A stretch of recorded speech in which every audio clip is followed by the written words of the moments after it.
Hello, I'm Stuart. Before we start, we want to share that this video uses AI for graphics and voice, but all the information is manually researched by our team. Here in the video, we will share the details for Now TV Error Code OVP_00012. As per our research, this error occurs when users try to watch content on Now TV, but the system incorrectly detects that they are outside of their original location or using a VPN. Some users have reported getting the error on their laptop and PS5, but not on the mobile app. Before trying anything, make sure you are not using a VPN or proxy on your device or network.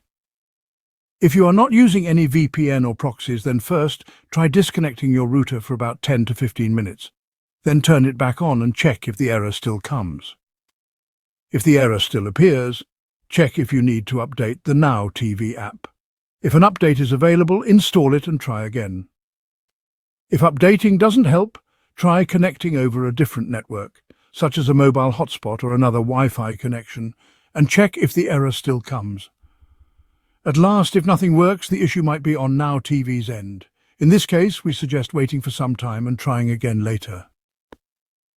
In case the error persists for too long, consider reaching out to Now TV or your TV provider's support for further assistance. Thanks for watching. This is all we have for the error. If this video helped, don't forget to like, share and subscribe. Have any questions or issues? Drop them in the comments below. See you in the next one.